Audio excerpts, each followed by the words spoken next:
जय गुरुदेव, नमस्कार। ज्योतिष की पाठशाला में आपका स्वागत है। आज हम एक बहुत ही महत्वपूर्ण टॉपिक पर बात करने वाले हैं। टॉपिक का नाम है पितृदोष। तो आज हम इस वीडियो में जानेंगे कि आखिर ये पितृदोष होता क्या है, क्यों किसी जन्म कुंडली के अंदर पितृदोष का निर्माण होता है, इसके कारण क्या होते हैं, इसके लक्षण क्या होते हैं और इसके निवारण क्या होते हैं। इन्हीं सभी विषयों पे आज हम चर्चा करेंगे। तो सबसे पहले जानते हैं आखिर ये पितृदोष होता क्या है।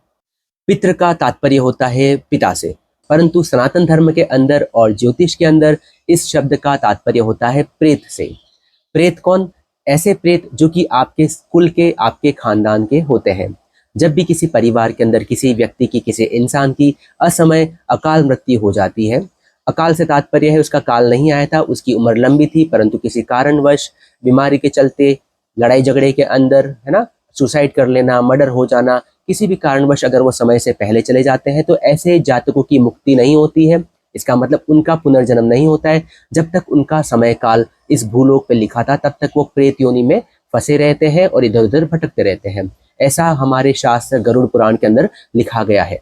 तो गरुड़ पुराण के अनुसार जो भी जातक अकाल मृत्यु को प्राप्त करते हैं वो प्रेत योनि में जाते हैं। ये प्रेत अपने परिवार से थोड़ा बहुत मोह रखते हैं, परिवारजन के काम आने की कोशिश करते हैं, परंतु एक समय काल के बाद जब परिवार के लोग इनको भूलने लगते हैं, इनकी बेकदरी करने लगते हैं, इनके लिए न तो श्राद्ध रखते हैं, ना कुछ कर्म करते हैं, ऐसे में ये प्रेतात्माएं बहुत ही दुखी हो जाती हैं। ये अपना मोह आपसे कम कर देती है या हटा देती है। ये पितृ दुखी होना शुरू हो जाते हैं और ये अपनी मुक्ति चाहते हैं।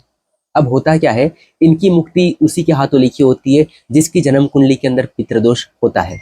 होता क्या है, ये जितने भी पितृ होते हैं ये नेगेटिव एनर्जी होती है, इनकी शरीर की एनर्जी लो होती है। ऐसे ही जिन भी जातकों की जन्म कुंडली के अंदर पितृदोष होता है उनकी भी एनर्जी लो होती है। ऐसे में पितृ उन जातकों को लाइफ के अंदर इन्फ्लुएंस कर सकते हैं। ये पितृ उन जातकों को छू सकते हैं, उनके सपने में आ सकते हैं, इन जातकों को बहुत परेशान करते हैं।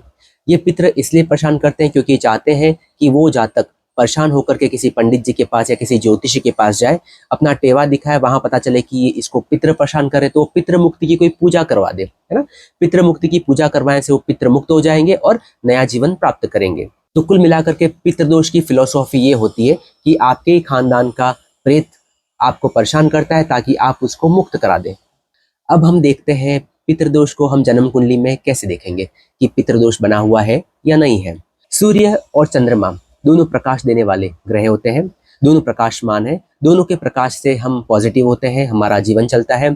ऐसे में जिस किसी भी जातक की जन्म कुंडली के अंदर सूर्य पे या चंद्रमा पे ग्रहण लग जाए, इन दोनों में से किसी एक के ऊपर अगर ग्रहण लग जाएगा तो जन्म कुंडली के अंदर पितृदोष का निर्माण हो जाएगा।